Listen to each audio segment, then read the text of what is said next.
Yes. Good evening, friends. It gives me great pleasure today to introduce Dr. Niyati Chitalia. She has been practicing Ayurveda for the past 35 years. It has come to her notice for the past 5 years that the amount of patients suffering from obesity, diabetes, thyroid diseases, and PCOD is increasing steadily.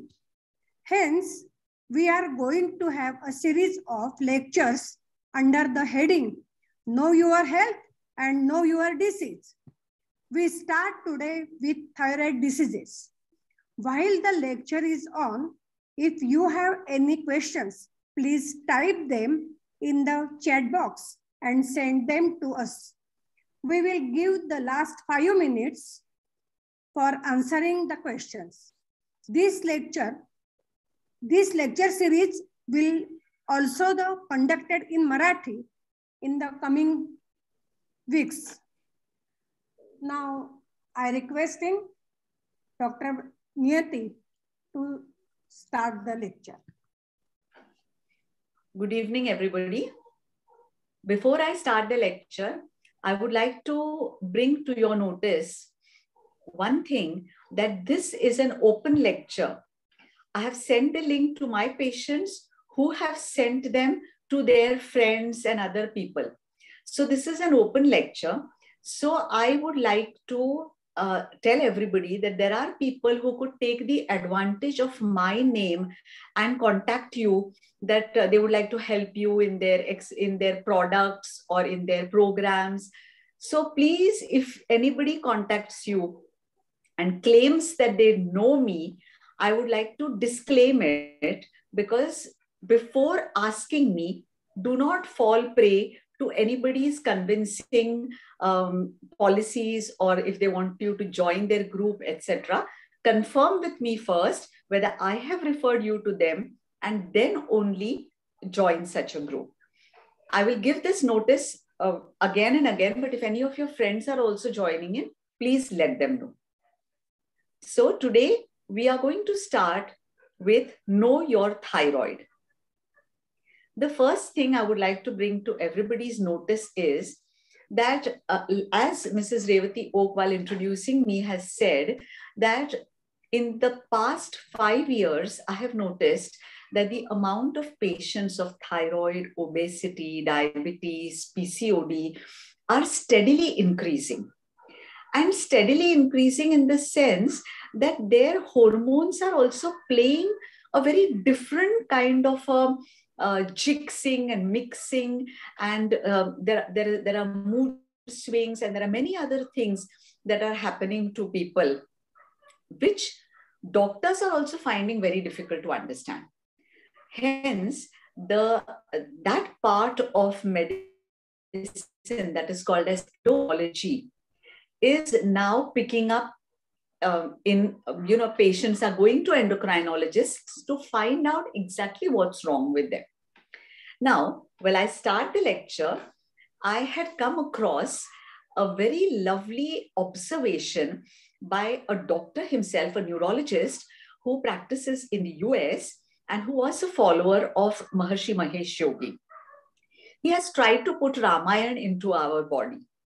And he says that all these endocrines, especially our adrenal gland, the anterior pituitary, the posterior pituitary, the thyroid, all these glands are the Vanar Sena of Ram.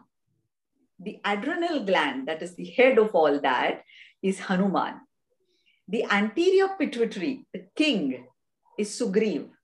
The posterior pituitary, which is sometimes there, sometimes not there, is Vali. When I read this and then seeing what's happening today, I can really understand what's happening in our body.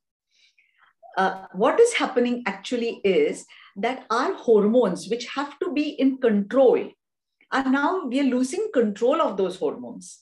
So what has gone wrong? 30 years back, when I had just begun my other form of practice. I started my practice with Panchakarma, And when I started my other form of practice, I rarely saw a patient of PCOD. Gynecologists also rarely do their HbA1cs or their blood sugars. It was usually seen that if the patient put on too much weight, then they were immediately asked to do these tests.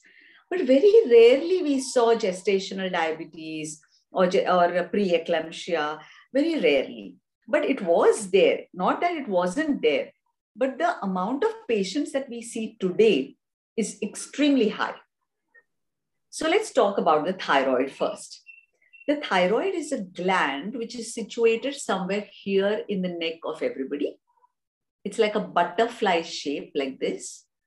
And if the thyroid is swollen, it's called as goiter.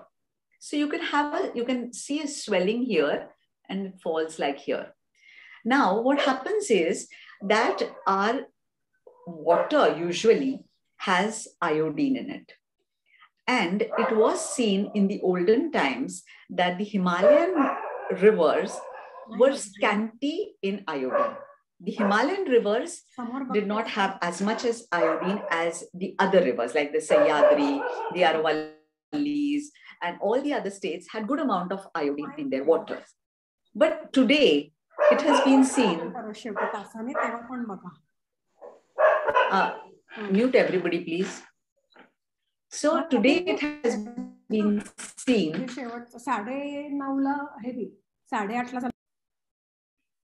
So it has been seen that the water iodine content was slowly depleting.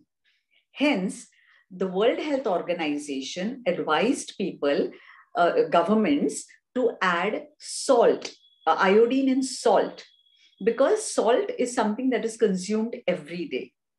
Now, recently I've seen that people have been reading messages on WhatsApp and YouTube and things like that. And they have shifted, especially Ayurveda Acharyas are saying Sendhav, eat Sendhav. It's the best kind of salt. I agree. I'm an Ayurvedic doctor and I agree that Sendhav is the best kind of salt among the 5 salts that have been described in the Ayurvedic texts. But Sendhav does not meet our need of iodine today. More iodine than is in Sendhav, and Sendhav does not have any added iodine inside it. So we need iodine for the metabolic gland, the main gland in our body to function. Thyroid is the main gland which sends T3, actually it sends T4, which gets converted into T3 with the help of iodine. And then the T3 goes into each and every cell of our body, giving it energy, making it function. Okay? It's like a small child. A small child is taught and educated by its mother that you got to do this, you've got to do that. The same way, the T3 coming from the thyroid goes into each and every cell and tells the cell, well, do this, do this, do this, do this. So these small cells in our body, each and every cell requires T3 to be made from T4. So today we see the maximum amount of cases are hypothyroid cases and not hyperthyroid cases. That means that thyroid is malfunctioning, not functioning. Okay. How does all this start? The thyroid itself gets messages from the anterior pituitary that you got to function. So the anterior pituitary will tell the thyroid you got to function. Now the anterior pituitary is also triggered by cortisol and other things that are coming out from the adrenal cortex. When we talk about steroids, our body itself generates steroids from the adrenal gland. The adrenal gland is a small gland that sits on top of the kidneys. And from this comes out a hormone called, or a steroid called as adrenaline. Adrenaline, like I said, when I told the first, Ramayana into our body, it's like Hanuman. Means Hanuman he required to be told well, you've got this much power, you've got to go, you've got to do things. The same way, the adrenal gland has to be told, you've got to do something. Now, when does it do it? Very simple. When we exercise, the sweat that comes out of the body, the fresh sweat. See, there are two kinds of sweat. If you are traveling long term and you've got, we say, body odor of sweat, that is not the sweat I mean. What I mean is that in the morning, when you do exercise and your body is oozing with sweat, your whole body and your clothes are wet with sweat. That sweat, if you hold that t-shirt and you smell that t-shirt, you increase the adrenaline in your body. The same theory holds good when they say people who believe in urine therapy. Many of the times, the steroids from our body are excreted without being used, and they're excreted through the urine. Thus, urine therapy helps those people who are losing their steroids through the urine without their being used. Okay. So what happens now today, because of all the social media, we've got a lot of information. We haven't got knowledge. We don't know how it functions. We've got information. Ye khao, wo khao, ye acha hai, wo acha hai, but why and why not? That we do not know. So we've got to understand now that the adrenal gland triggers the anterior pituitary, which in turn triggers the thyroid, which in turn then releases thyroxine, which converts into T3, goes into each and every cell of our body and tells the mitochondria that you've got to work. They're the powerhouses. So you've got to work, you've got to maintain this, you have to do this, you have to excrete this, you have to digest this. So there's so many things that are to be done in the body. You can imagine. So the main gland, if it does not function well, what happens? A person will feel fatigued. A person will start putting on weight. A person will start losing hair. A person will start losing their sleep. They will not have calcium. They will not have D3. They will not have D2. They will not have vitamin B12 and the other vitamins also. So in general, there will be severe fatigue. Okay. There will be severe fatigue. And when this condition starts, then one must get warned that there's something wrong with my thyroid. Okay. So what happened was that all these years, we doctors were not seeing so many patients of lowered, that's hypothyroidism. How do you understand now that you've got thyroid? I'm coming to that. But doctors were not seeing so many patients. So now there's a big question mark in front of the doctors, in front of the patients also. What's going wrong? What's happening now that was not happening before? Many a times when we sit and talk, we talk about the food of our ancestors, the good habits of our ancestors, but we don't try to imbibe them. We talk a lot that our ancestors ate very good food, very nourishing food, good kind of fat, bad kind. They did not know what bad kind of fat was. Agreed. But our ancestors were much more active than what we are today. If you try to think about your grandmother and what was her daily routine? Many of the families had cows and buffaloes, and they had to wake up as early as 4 o'clock in the morning.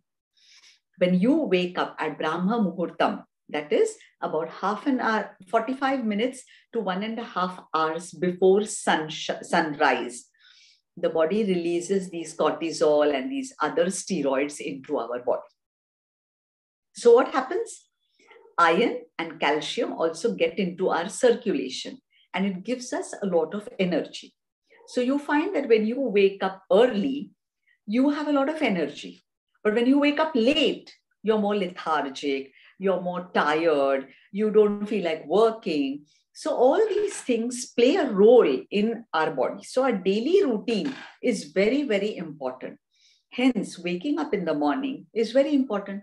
And what do we see now? It's just the opposite. And social media is feeding us with messages that people are like bats and people are like larks and you should do this and you should do that. But that's not right. The night was meant to sleep and the day was meant to work. So if you observe the birds also, by 6:30, they become totally motionless. They'll be just sitting on that branch. One leg would be folded and their beaks will be folded inside. and they will just be motionless. I don't say that we've got to be motionless. People living in the city find it very difficult to finish off all their housework and by 9:30 or 10. Okay. But we should have a certain routine even in that. As far as possible, if 10:30, you can go and lie down in bed. Maybe you don't sleep, but by 11:30, if you are sleeping, then that is the best time to be sleeping, because at that time, the androgens, that is those hormones which make us women or men, are circulated in our body. And for that to happen, we have to be asleep. If we are not asleep, then the androgen surge does not occur. As when we are in the morning, if you're not awake and the calcium and iron is not circulating in our body, if it does not circulate if you're not awake. If you're sleeping, the surge is gone, the time is gone. So all these factors have been building up. Now, I would like to ask all of those attending, I've seen 55 names. Many of you, most of you, what do you have for breakfast? Whenever I ask anybody, what do you have for breakfast? The first answer is upma, pohe, idli, dosas, sandwiches, bread butter. The most important and the most people tell me tea and chapati. And all these things are lacking in proteins. All these things are the wrong kind of breakfasts. People will ask me, well, our ancestors also had it. No, I will not say so. Ancestors did not have just pohe and upma for breakfast. They used to have other things too. There were millets. There used to be groundnuts.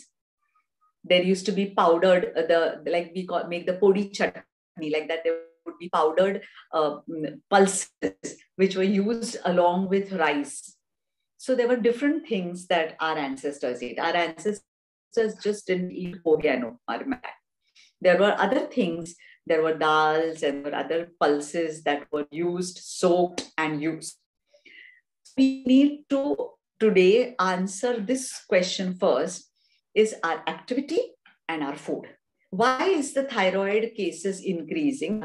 Food and our activity. Now, first I'll start. How do you diagnose that a person has thyroid? How do you know that you've got to go to a doctor? So, like I said, if you feel tired, if you feel that your bones are paining, you're putting on weight, you're losing hair, you're losing sleep, it's time to visit a doctor. Even if the doctor says that you do the test, many of the people avoid doing T3, T4, and TSH. If your TSH levels are high, it means you've got hypothyroidism. And if your T4, that is thyroxine levels are high, it means you've got hyperthyroidism, in short. Okay. Along with that, you could have goiter. If you have hyperthyroidism, it could even lead to your eyes bulging out overall. So your overall health starts suffering. Now, how do we combat this? You will have to take some form of medication, whether it is Ayurvedic medicine or whether it is allopathic medicine. Also, let me clear one misconception of many people.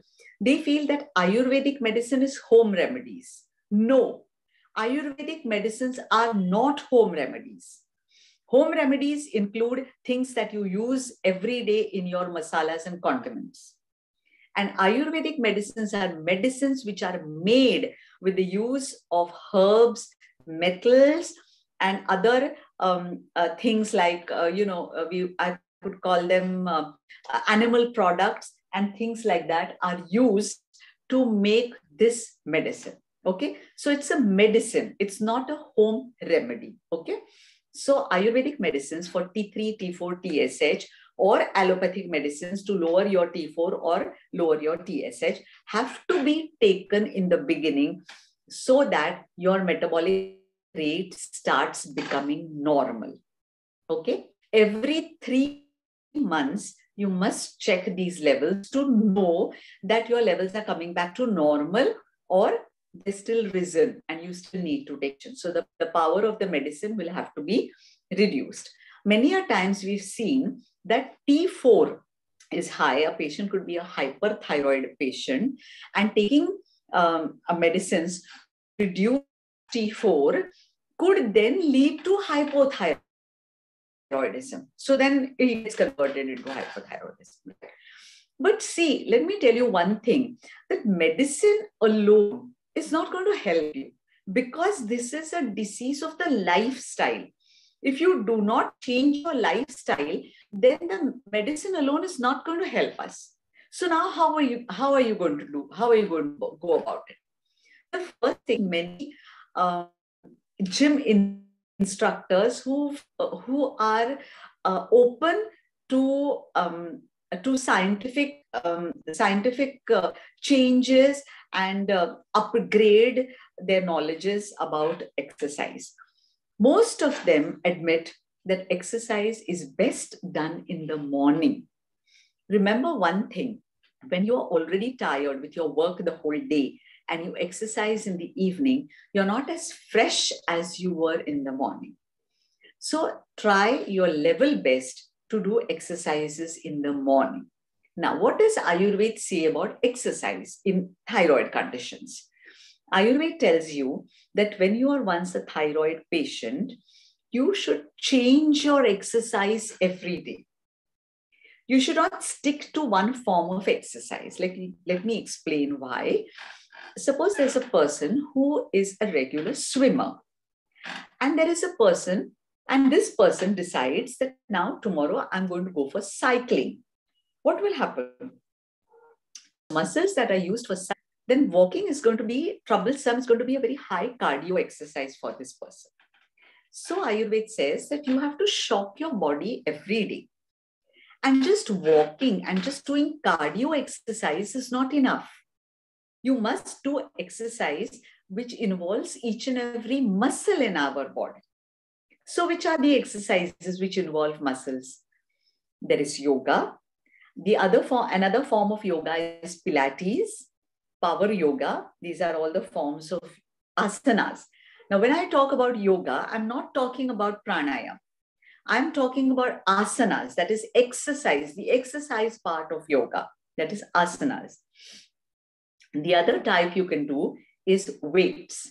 Weights are a very good form of challenging your muscles. Means what happens is these two forms of exercise, one lengthens your muscles and one strengthens your muscles. So we need lengthening and we need strengthening of the muscles. The longer your muscles, the fitter you are.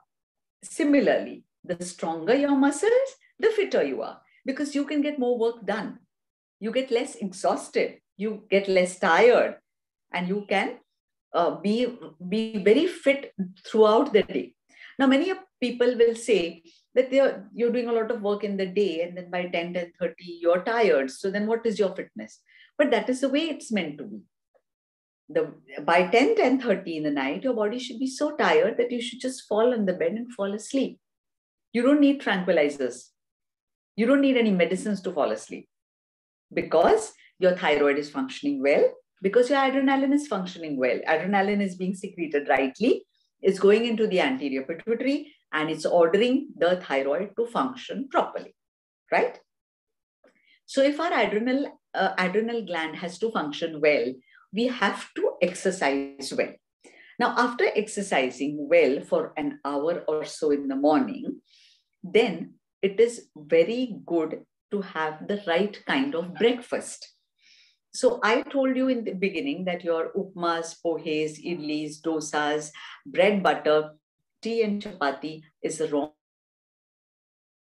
type of exercise, wrong type of breakfast. I'm going to now tell you what is the right type of breakfast. So you thought about dosas, right?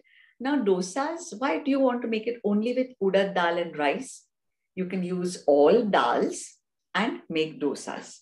Now, let me come to the main problem of vegetarian proteins and non-vegetarian proteins.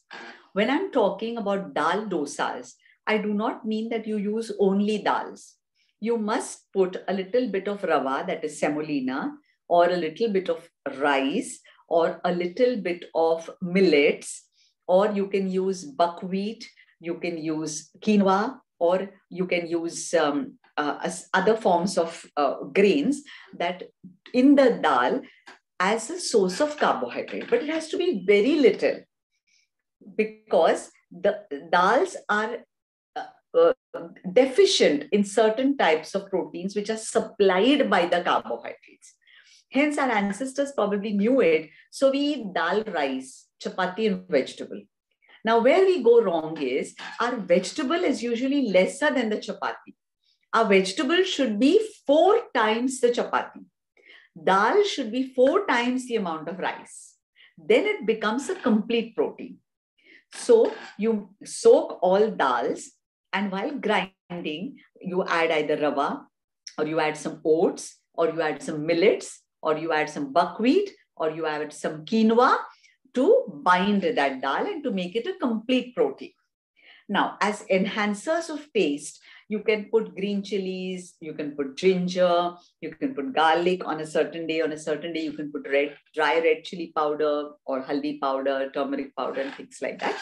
And you can put any green leafy vegetables, or you can add coriander, or you can add any other vegetable to it while you're grinding the dough to make the dosas. Now, such dosas you can have one day in a week. Another day, one can soak and sprout moong beans and boil them nicely. Or in another day, you can even boil the green chanas, but they have to be properly boiled. And then you can add onions and tomatoes and salt, jeera powder if you like. And a bowl of that could be a very good breakfast in the morning. Now, we make theplas and parathas. We just take a gehu ka atta, that is wheat flour, and we take either methi or palak or mule ke patte, and we make the parathas. In place of that, if we can soak all the 5 dals at night, and with as less water as possible, you boil them properly in the cooker. Then you crush these dals nicely, with a pav bhaji crusher. If you have a food processor, you can make the dough in the food processor. You can add any green leafy vegetables to this, or any other vegetables, whatever flavors you want. You can put til, ajwain, turmeric, red chili powder, salt, and whatever. And then add a little bit of wheat flour and make this dough. Now, this dough, if you use it to make parathas, this is a very high protein paratha. So this is very good for health. Similarly, like I said, dal dosas, moong beans boiled, or green chana boiled, and then the parathas which are made with dals. Then the Maharashtrian thalipeeth. The thalipeeth dough is now readily available in stores. So you can get that, chop onions, put methi, put mooli, put whatever you want inside it, and you can make thalipeeths. Okay. So these are also, they have all the grains and all the dals. So they're very good for health. This is another good breakfast. You can have vegetable sandwiches, but I'll tell you how. Instead of using just the cucumbers, you can use cucumbers and onions and tomatoes. You can make a stuffing, which is with paneer, with cheese, paneer, a little bit of cheese, a small piece of potato, capsicum, cabbage, coriander, and mix all this, put salt, or if you want to put a little bit of sandwich masala or something for flavor. This has a very good high calcium and protein content, because paneer is the main ingredient in this. And you put this in between 2 layers of bread and you toast it in the toaster. It's a very good high calcium, high protein breakfast in the morning. Tea and coffee are permissible. If you can have them without sugar, that is the best option. So, okay, while going, another one thing I would like to tell, that sugar and jaggery or good is one and the same thing. So if people, when I tell them don't eat sugar, they say, no, we don't eat sugar, but we eat jaggery. Well, jaggery is, according to Ayurveda, equally bad. It's equally notorious. So it's as good as eating sugar. So jaggery, sugar, don't put anything in your tea or coffee. You can have as many cups of tea, coffee as you like. But with this breakfast, it's ideal to have a glass of Protein X. So Protein X is now available without sugar in a vanilla flavor, especially for patients of obesity and thyroid. So you can have a glass of Protein X along with these breakfasts. Those who are non-vegetarians, I would advise them to eat eggs at least 3 times in a week. So 3 times in a week you eat eggs. The other days you can have dal parathas, dal dosas, mung bean sprout, thali peats, the sandwich I told you. So there are many options to the breakfasts that we are eating today. Now, there are, what happens when we eat pohe, upma and all these? These are plain carbohydrates. They turn into sugars fast. And then what happens is that our body sees a surge of insulin. See, what we're going to do that series on diabetes, but thyroid and diabetes are brethren. So I like to, because there is hyperinsulinemia, there is thyroid. So what is hyperinsulinemia? Let me tell you that the diabetes that we suffer from today is called as type 2 diabetes, in which there is the insulin levels in the blood are high. It is called as hyperinsulinemia, means the level of insulin is high, but we cannot use that insulin. Our body is resistant to that insulin. So giving more insulin is not the remedy. The remedy is changing the diet so that you can use the insulin that is provided to you. So how do you do that? When you do a high protein diet, the vagus nerve starts sending messages to the pancreas कि भाई इतना insulin मत बनाओ, insulin की कोई जरूरत नहीं है. This person is eating a lot of proteins and fats, and we need that to digest other things to digest this protein and fat. So we don't want it. Okay. Now, what happens when we, suppose one day we eat a lot of food, the next day we want to fast, we don't want to eat, yes? So the same thing the liver is telling us today. Whenever we do a sonography, most of us suffer from a condition called as a fatty liver. That means the amount of fat that has to be used in our body is not getting used because we are piling on sugars. And then the sugars are used as fast sources of energy, whereas actual sources of energy has to be fat. And for the fat to come out and be used, it takes some time. So if we stop eating sugars and low down our carbohydrate content, then the fats that are there in the body, stored in the liver, in the abdomen, will be used. And they will be used as storehouses. They are storehouses of energy. So they will be used by our body in the right sense, in the formation of cortisol, that is the adrenaline. So the fat will be used to make cortisol, and then that will again trigger the anterior pituitary, it will trigger the thyroid, and the thyroid function will be okay. So once you get a thyroid problem, you are supposed to change the diet, change the lifestyle, take the medicines, but every 3 months, a person is supposed to take the tests and find out whether I've got to reduce my dose, I have to increase my dose, keep my dose the same. Now, remember one thing, this disease is a chronic disease. It's not an acute disease. Chronic means you've got to live with it your whole life. So many a times when I tell patients you've got to exercise, they say, but doctor, you know what happens? Once you stop exercise, then you put on weight. Simple question, why do you want to stop exercise? This disease is a chronic disease, like I said. So we've not got to stop exercise our whole life. Proteins, we've got to eat it our whole life. So make it your way of life. And I just read a book which said, The Good Ancestor. So let's be good ancestors to our children, to our grandchildren.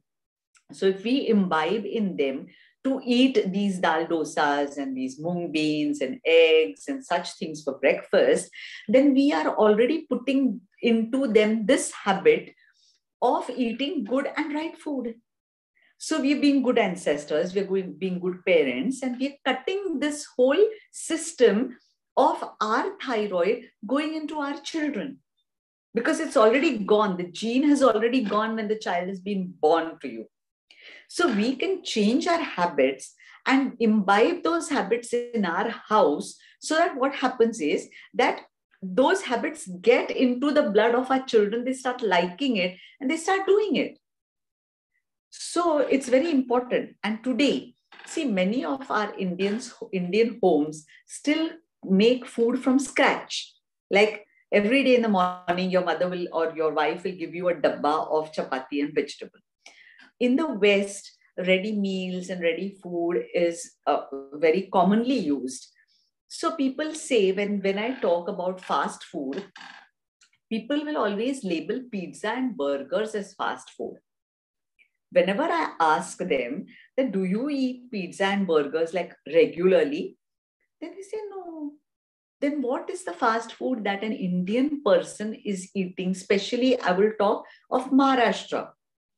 Maharashtra, everybody, many of the people you will see standing and eating vada pav, bhaji pav, or that dal vada and pav, misal pav. All this is fast food. Samosa pav. All this is causing the arteries to clog, the liver to get fatty, the thyroid to get totally, haywire, upset. It doesn't know where shall I get the energy, how shall I function? So starting from today, now you know your disease, you know what's going to happen, right? You know what has to be done. So what has to be done? First, change the lifestyle. So start getting up in the morning. Now, let me tell you that today I decide, okay, Dr. Niyati has told that you have to get up half an hour or 45 minutes before sunrise. So I'm going to put an alarm and get up at 5 o'clock. You're used to getting up at 7:30 and 8 every day. How can you get up at 5 o'clock? You can't. So start with giving yourself small targets. Don't go to big, undoable targets. Do doable targets. So what are doable targets? Doable targets are those that you start with 15 minutes, half an hour earlier, and start doing exercise. Like, okay, you're used to doing walking and cardio every day, right? So you like walking and cardio. So you add a 15 minutes of a nice, extensive and a severe yoga program.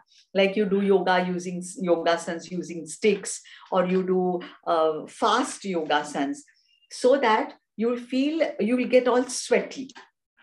Okay, so what happens is that all the toxins from our body do not need to go out through our urine and through our stools.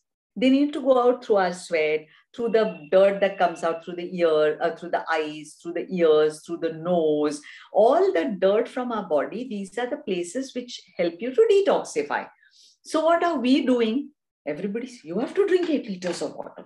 You must get up in the morning and drink 2 liters of water. Then I think you'll have to live in the bathroom only all the time. How many times do you pass urine? What happens to the sweat? No sweat. Everything's going on. No, the kidneys have to be flushed. You have to flush the kidney. When I hear this, I feel like telling people, wait, listen to me. If you have diarrhea every day, is it good? It means you've got indigestion, right? Because you're getting diarrhea. You're having water ka diarrhea because you're passing so much urine. So passing so much urine is also not correct. That means there is an indigestion of water. So you don't have to drink so much water. You must drink as much water as you feel thirsty. If you don't feel thirsty, you don't need to drink water. You feel thirsty, drink water. So keep your water content also proper, so that the water can be excreted from other parts of the body. Remember one thing, our kidneys are the king organs of our body. They have many small functions which are very important, like the synthesis of D3, synthesis of D2, keeping the calcium, sodium, phosphorus, potassium levels normal. These are small but very important functions. And we are making the kidneys just excrete water all day, and then the main functions of the kidneys get left behind. And the class 4 organ of our body is the liver. Liver is the class 4 employee of our body. You have to give it lots of work. If you don't give it work, it's going to get fatty, sluggish, dilapidated, and it's going to cause you to have diabetes, obesity, thyroid problems, PCOD, and all these problems. So we've got to exercise our liver, and we've got to rest our kidneys. Remember, this is in short, exercise your liver and rest your kidneys. So this is the are spewing in our life because of our thyroid problems. So I'm taking a small break here and giving a chance to the audience to ask their questions. You can put them in the drop box, in the chat box, and Ashwini Yevle can read them out to me, because that saves a lot of time asking the questions by the viewers. So I think, Ashwini, you can unmute yourself and you can ask the questions. Yes. What is an Ayurvedic remedy for fatty liver? Okay. See, we have a lot of medicines in Ayurveda for fatty liver. That is, the first important medicine is Arogya Vardhini. Arogya Vardhini is very readily available.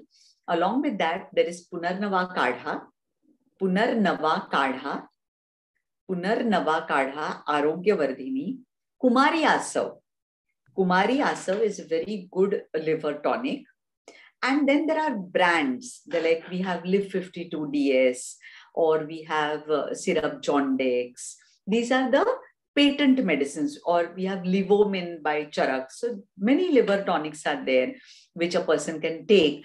And I would advise that everybody should take a liver tonic for at least 3 months in a year, so that it gets right. And once your fatty liver is gone, then you can just take it for 1 month in a year.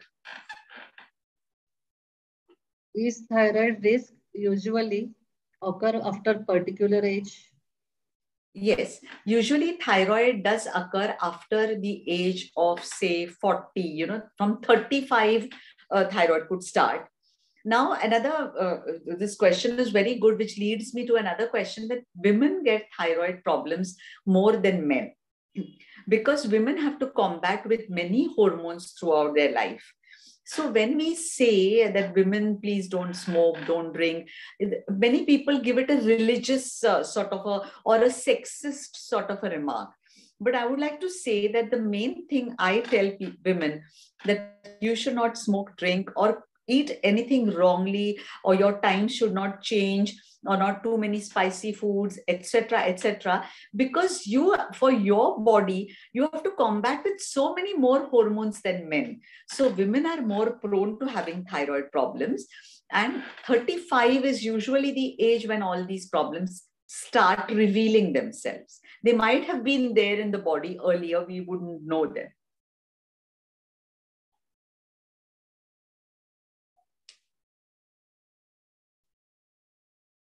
Anyone else? My 9 years daughter have hyperthyroidism. How Okay. can I take care of her? Okay, see, hyperthyroidism means the metabolic rate is very fast. Means the thyroxine levels in her blood are very high. Okay, so she has to be given medicines which oppose the T4. Okay, so the doctors must have given her that medicine. Along with that, so that her thyroid gland comes to normal, if you are interested, you can give her Punarnava Kadha, that is the Ayurvedic Kadha. Punarnavasav. Punarnavasav is an Ayurvedic kadha. You can write it down. Punarnavasav. This kadha, 2 teaspoonfuls, but you should add 4 teaspoons of water and give her 3 times in a day. Okay. Punarnava kadha will help her thyroid to come back to normal. Along with the medicines, do not stop the medicines that she is already taking. Please advise yoga asanas for hyperthyroidism. Okay. See, hyperthyroidism or hypo? Hyper. Okay, see, in hyperthyroidism, the metabolic rate is very high. Hence, the asanas that you need to do are the asanas which calm you down, and concentration asanas. So whoever has asked this question, please take a pen and write down your asan program for hyperthyroidism. First of all, let me tell you one thing, that yoga should not be used as a therapy. It should be used as a help, okay, and as a prevention. So the first, as your exercise program should start with Shavasana. First, calm your body totally, because in hyperthyroidism, your metabolic rate is very high. So first, the body needs to be calmed down. You start your exercise program with calming down your body with Shavasana. a 3 to 5 minute Shavasana is ideal. After that, you can do Vajrasan, Bhujangasan, Vajrasan, Bhujangasan. So this Bhujangasan can be, because you're sitting in Vajrasan, it could be a Shashanka Bhujangasan or it could be a plain Bhujangasan. Shalabhasan, then lying down flat on the stomach, Shalabhasan, Dhanurasan. After doing these lying on the stomach exercises, you should turn on your back again and do a small Shavasana of a minute or two. Then you should stand up. After standing up, concentration asanas, Vrikshasan, Natavarasan, Natarajasan. These are 3 types of concentrating asanas, which one can do one day, one do the other one the other day. Or if you like to do Vrikshasan every day, you can do Vrikshasan every day. 2 minutes in each leg. Hold the leg and stand for 2 minutes with one leg folded. So these concentration asanas will help you calm down your and bring your hyperthyroidism to normal. After doing the concentration asanas, then you do the forward bending and the back bending asanas of standing up. Yeah. So that is Virabhadrasan, part 1, part 2, or you can do Hastapadasana, Trikonasan, Dvikonasan, Samakonasan. Now, Samakonasan, Dvikonasan, Trikonasan. You can do one day Samakonasan, one day Dvikonasan, one day Trikonasan. Hastapadasan can be done every day. So then you sit down in the squatting position and then you do the Namaskarasan, or you do the Kavasancha, like walking like a crow, Kavasanchalanasana. So all these asanas are sitting down. Then you sit in Padmasan and you do Parvatasan, Tiryak Parvatasan or plain Parvatasan. If you can continue sitting down in Padmasan, then you should do a little bit of pranayam. Now, pranayam has to be very controlled in hyperthyroidism. So there should be only 11 times of fire breath. That is, Kapalbhati is called as a fire breath. Only 11 repetitions, not more than that. And then you do the Ujjayi pranayam. That also only for 11 repetitions, Ujjayi pranayam. This whole program will end again with a Shavasana. This time the Shavasana should be at least for 10 minutes. This is the ideal program that one can do in hyperthyroidism. Next question. Any particular veggies or fruits to avoid for hypothyroidism? Yeah. See, many people say that colored fruits, colored vegetables and colored fruits like broccoli and spinach and all are bad for your thyroid. In fact, I was just reading a couple of days back, a person has actually published in a journal, and she says, well, all legumes, all dark vegetables like brinjals and broccolis and spinach and all, these should be avoided. And I said, please, then lady, tell me what are vegetarians supposed to eat? Because dals, legumes and vegetables form the main diet of any vegetarian.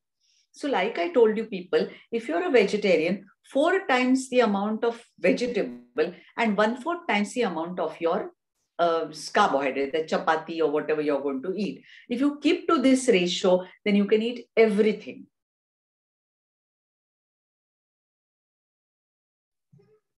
If you are pre-diabetic, how to prevent onset of diabetics, age of 58? Okay, see, now because we are going to have a series on diabetes also, but since you've asked this question, I would like to tell you that the first thing one person has to do is check your HbA1c levels. If your HbA1c levels are around 6, then 6, 6.4, 6.5, that means you are a pre-diabetic. So you're warned that you're going to get diabetes. So like I said, you change your exercise program every day. You do different kinds of exercise. You do yoga, you do weight training, you do running, you do swimming and things like that.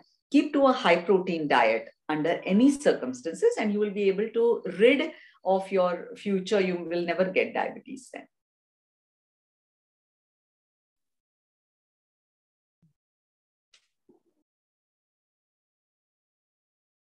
I have hair fall problem. Thyroid is fluctuating after second pregnancy. This 24th month. See, you must be having hypothyroidism. Now, hypothyroidism, obesity, hair fall are going together itself. Okay. So the first thing you need to address is you need to do a proper weight loss program, because weight loss and hypothyroidism go together. Once you lose weight, your thyroid levels will also come to normal. TSH levels will come to normal. Once TSH levels will come to normal, your hair fall will stop. So you have to work for it. You just take one medicine and take just one pill and you feel that you're going to be okay. No, it's not done. Even if you're taking your medicines for your thyroid, you need to work, make lifestyle changes. My daughter is likely have thyroid problem in future. Pardon? Is my daughter is likely have thyroid problem in future? त्यांनीच प्रश्न विचारला. Yeah. So if you are a hypothyroidism patient, then your daughter is certainly, she could have the hypothyroidism. So then you have to start from now. Like I said, you start your dal dosas, so that when she's growing up also, she will grow up on the dal dosas, the sprouts, the eggs and everything, so that she will have a good high protein diet. She'll get used to the high protein diet, and also exercise. If you exercise, your daughter will exercise. I always say, whatever the mother does, the child does. So if you do exercise, leave the father alone. The father will do, the child will not do. The mother does, the child does. So you do exercise, your child will do exercise. So you make exercise your way of life, your child will also start doing the exercise. Okay? How to increase metabolism rate? The main thing to increase the rate of metabolism is eat good high protein food and do good exercise. Also eat the right kind of fat. So in fats, I'm going to take a very different and complete session only on fats. But just now, just mentioning, let me tell you, for our Indian type of cooking, because we do tadka, okay, we do fodni or tadka. For that, you must use groundnut oil or you must use ghee. These are the oils which have the highest smoking point. Do not use pomace olive oil, sunflower oil to do tadka. You want to do shallow fry, you can use those oils. And you can, like how we put ghee on dal and rice, you can use coconut oil also like that. Are there medicines for goiter in Ayurveda? My thyroid levels are normal. Can the goiter be reduced? I am 50 years old, female. No, goiter, the best thing for goiter is to be operated if it is too bad. And it's best to see an endocrinologist, because the goiter reason, even though your thyroid levels are normal, but you have a swelling and you have a goiter. So it has to be dealt with in a proper way. So it should not go, you know what happens in goiter? It can go hyper, it can go hypo, again from hypo, hypo. So the person will be confused. If you have a goiter, every 3 months, go for a test, go to a proper endocrinologist and get your goiter, rid of it.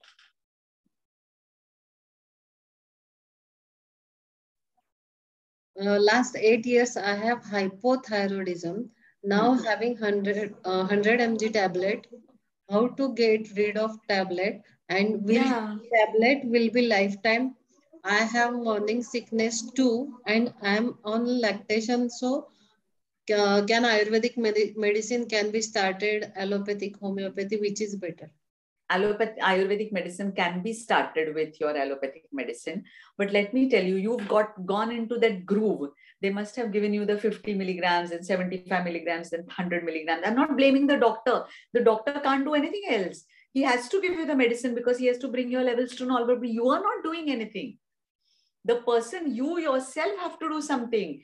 Get this point. The point I'm coming to is that the doctor cannot help you. The medicines cannot help you. You have to help yourself. This is a lifestyle disease. You're having thyroid from so many years and you've not yet even thought of reversing it.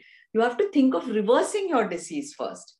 So the first approach has to be, you have to do an exercise program, bring it to normal. So the next time you visit your doctor should be happy and say, chalo, very good. I'm bringing it down to 75. I'm bringing it down to 50. Oh, bichara doctor kya karega? He's just, or she is just increasing your medicine. She has to do it because she has to see that your thyroid levels are normal. I'm 34-year-old. I have gained my weight too. It is necessary to do test of thyroid. Yes, you must do your thyroid levels, T3, T4, TSH. Your TSH levels will be high because you're putting on weight. So you must do a proper program and lose weight. Then you might not have to start also any thyroid medication. Okay.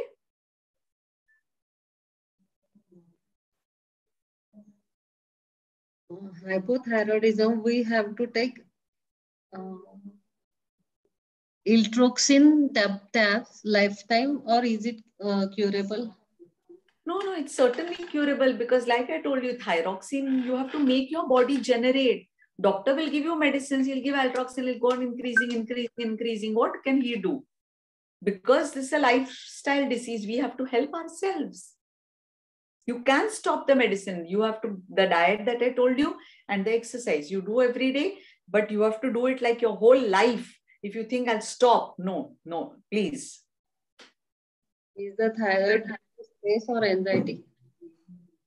Thyroid anxiety is the main reason. Stress and anxiety are the main reason for today youngsters also having thyroid problems. What about joint pain and tissue pain? Joint pain, tissue pains, all because the micronutrients, the nutrients are not reaching your muscles and they're not reaching your bones. So you need to exercise, but along with that, you need to set right your thyroid properly. So with the medication, diet, exercise, your medication will reduce. It will still reduce. When the doctor said you don't need the thyroid medicines. That is the time you've really won the war. Which type of salt should we use in our daily meals? Iodized salt only. Only iodized salt. So that is Tata has iodized salt. I think Captain Cook also has iodized salt. I stick to Tata. I don't go for any other brands. I myself have been using for the past, since Tata came out with iodized salt, I have been using iodized salt. One of symptom I feel is short in breath. So for some time, around 15 minutes, then my breath comes to normal. How to come out of it? Okay, this could be maybe you're obese. So your stomach is pushing your lungs. So you need to see that the stomach girth reduces. So once you lose weight, I think most of your problems should be solved. Is it good to skip dinner? No. See, many people say intermittent fasting and all these things for losing weight. But remember one thing, reduce the portions, or change your dinner, just eat fruits and have a glass of milk. So change your dinner pattern. That will help better than, skipping dinner altogether. While we are talking about high protein food, in uric acid problem, how one can go with such diet? Yeah, but if you have a thyroid and you have a uric acid problem, it rarely happens together. So if you have a uric acid problem, then you can't eat so many proteins. That is true. But if you have a thyroid, see what happens is that when you can't digest proteins, you have uric acid and gout. When you can't digest sugars, you have diabetes. So if you have diabetes, you must eat high protein food. And if you have uric acid problem, you must eat low protein food. That is simple. Can we go with homeopathy medicine for it along with allopathy? About homeopathy, you must ask a homeopathic doctor because I'm not very conversant with the homeopathic medicine. I only know that when you're taking homeopathic medicines, you must not have strong aromatic medicine along with it. Fatty liver साठी जे medicine सांगितले ते पुन्हा repeat कराल का? Repeat. Okay. Arogyavardhini tablets. Arogyavardhini tablets. पुनर्नवासव, Kumari Asava, These are the traditional Ayurvedic medicines. And the patent ones are Live 52DS, Live 52DS, Livomin tablet and syrup, Livomin by Charak, Livomin. Then there is syrup Jondex by Sandu Company. Then there is Live Well tablet, Live Well by one Daksha Pharmacy, Live Well. These are some of the medicines which I regularly use. Asanas for hypothyroid. What for hypothyroid? Asanas. Asanas, okay. Now for hypothyroidism, the asana program is a little different because we need that you need to lose weight and you need to become more agile. So the dynamic asanas will be very useful in the treatment of hypothyroidism. So the first thing is doing Surya Namaskars, okay? You start with 12, go to 24, you can even go to 48, you can even go to 108, okay? But not every day, maybe twice in a week, you can do Surya Namaskaras. Or you can do, you can put some music and do certain asanas repeatedly 10, 15 times. For example, this is the, you take your hands up, bring them down, bring them up, bring them fully down. Take them up, bring them half, bring them, take them up, bring them fully down. This is like a dance. You can do them 20 times, you know, like that. Or you can do that Dhanush Akarshanasana. Do it 20 times on each side, you know, with the music. So these are the dynamic asanas. If anybody is interested, there is a site called as Om Yoga Guru. He has these dynamic fast exercises, Om Yoga Guru. He does the dynamic yogasanas. So you do Surya Namaskar, you do dynamic yogasanas, squats, then you sleep down on your back and Sarvangasana, Halasan, then do Halasan and Paschimottanasana one after the other, again fast, fast, fast. Then sitting down, you do Paschimottanasana, Pada Prasada Paschimottanasana. Then sleeping down, Bhujangasana again, Shalabhasan, Dhanurasan, are sleeping on the stomach. Then come back and sit down in Padmasana, and you can then do some breathing exercises. But an exercise program has to be for at least 1.5 without any rest for hypothyroidism. In hyperthyroidism, we did slower asanas with rest, and with hypothyroidism, you need to do dynamic asanas with as little rest as possible. I stopped Introxin 45 mg. I can't hear.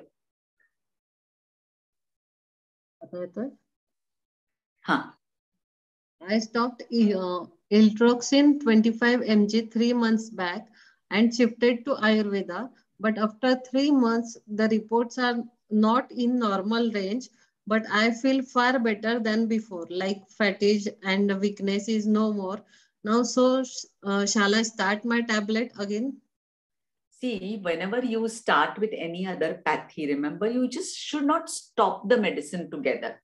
Altroxin, if you can reduce slowly, slowly, slowly, that would be the ideal way to switch on to any pathy. So first reduce the dose, then do alternate day, then do after every 2 days, and keep taking the Ayurvedic medicines, but you should reduce the dose slowly so that your thyroid levels also should come normal.